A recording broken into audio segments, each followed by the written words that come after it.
Hey there YouTube, this is Mr.Lubufu recording my top 10 cards for M14 for Rogue Deck Builders channel.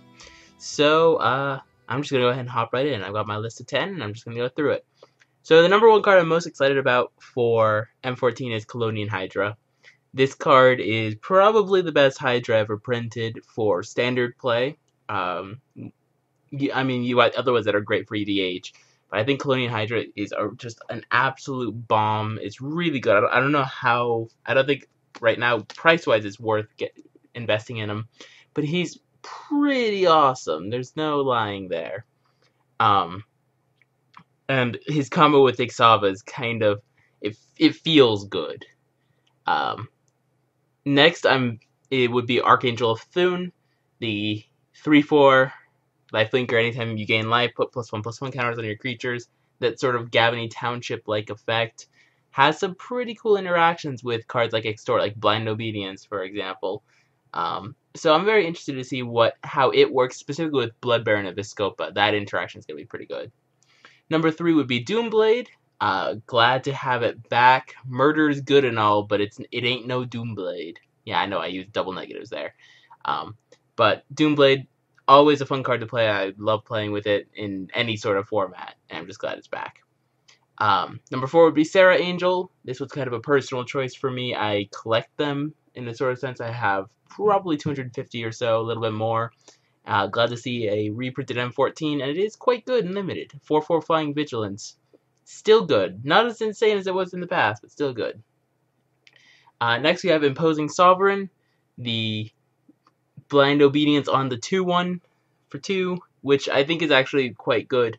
Having it on a creature means that you go like turn 1, at least while Innistrad's still in standard, turn 1 Champion of the Parish, turn 2 this guy. It can do some work. Next would be Lifebane Zombie. I think by far the best of the quote-unquote hate cycle. Having a 3/1 Intimidate, that, I mean, there's not much that's going to be blocking it, that's for certain. That also gets to exile a green or a white creature, and there are a lot of them. Even post-rotation, there's going to be a lot of good just green-white value creatures. Getting to exile one of them is quite relevant. Adding on to that would be the black 3-drop Xathrid Necromancer. Getting little incremental value when creatures die, especially in this black-white human shell, makes me prefer the Xathrid Necromancer over the sort of Necropotence reprint.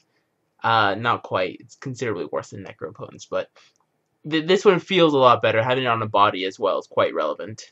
Number 8 would be Burning Earth. Probably the card that shuts down a lot of control-heavy decks. Just decks trying to be greedy with the mana base. I expect a lot of red decks to be playing this because, well, instead of mana barbs where you get punished anyway and you just hope to outburn them, this one you can sort of throw the balance off and turn it towards your favor.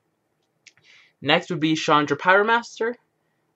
Despite how much I think she's a pretty okay planeswalker, I don't think she's as good as they hyped her to be. I think Koth and a Johnny Avenger, and he's still only good red planeswalkers. Nicol Bolas too, I'd count, but he's just 8 mana.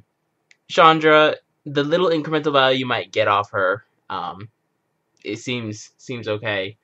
And lastly would be Ogre Battlemaster, the next version of Hellrider.